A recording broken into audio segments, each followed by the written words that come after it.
જીવન ચરિત્ર પર આધારિત મેગા મ્યુઝિકલ મલ્ટીમીડિયા શો નમોત્સવ કાર્યક્રમને ખુલ્લું મૂકતા કેન્દ્રીય ગૃહ અને સહકારિતા મંત્રી અમિતભાઈ શાહ વડાપ્રધાન નરેન્દ્રભાઈ મોદીના જીવન વિચાર કાર્ય સંસ્કૃતિ અને રાષ્ટ્ર પ્રત્યેના અડગ સંકલ્પને જન સુધી પહોંચાડવા માટે આયોજિત મેગા મ્યુઝિકલ મલ્ટીમીડિયા શો નમોત્સવ માત્ર એક સાંસ્કૃતિક કાર્યક્રમ નહીં પરંતુ ભારતના આત્મવિશ્વાસ સંકલ્પ અને સંસ્કારની યાત્રા છે એમ કેન્દ્રીય ગૃહ અને સહકારિતા મંત્રી અમિતભાઈ શાહે જણાવ્યું હતું।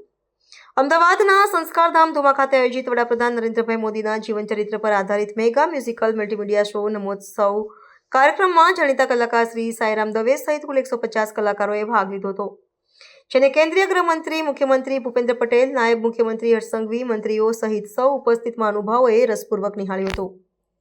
અમિતભાઈ શાહે કહ્યું કે નમોત્સવના માધ્યમથી એક એવા જીવનનું પ્રસ્તુતિકરણ થાય છે જેણે માત્ર 11 વર્ષના ટૂંકા ગાળામાં 140 કરોડ ભારતીયોના મનમાં ભારત વિશ્વમાં પ્રથમ બનશે એવો દ્રઢ વિશ્વાસ સ્થાપિત કર્યો છે।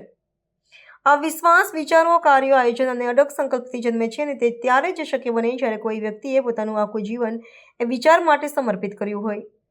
પ્રધાનમંત્રી શ્રી નરેન્દ્રભાઈ મોદી કોઈ સામાન્ય નેતા નથી, પરંતુ નિયતથી ઘડનાર અસાધારણ વ્યક્તિત્વ છે। અનેક નેતાઓ પરિસ્થિતિના કારણે ઊંચાઈએ પહોંચ્યા હોય, પરંતુ નરેન્દ્ર મોદી એવા એકમાત્ર નેતા છે જેમણે નિષ્ઠા, પારદર્શિતા અને રાષ્ટ્રહિતની ભાવનાથી સર્વોચ્ચ સ્થાન પ્રાપ્ત કર્યું છે।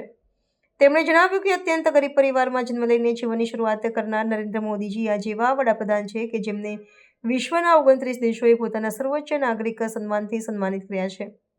આ સન્માન માત્ર એક વ્યક્તિનું નહીં, પરંતુ 140 કરોડ ભારતીયોનું ગૌરવ છે।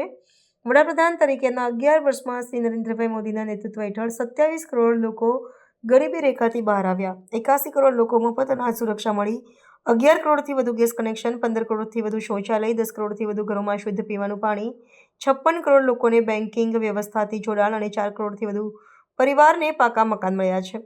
તેમણે ભારપૂર્વક જણાવ્યું કે પોતાના માટે એક રૂમ પણ ન બનાવનાર વડાપ્રધાને કરોડો ગરીબોને ઘર બનાવી આપ્યા છે।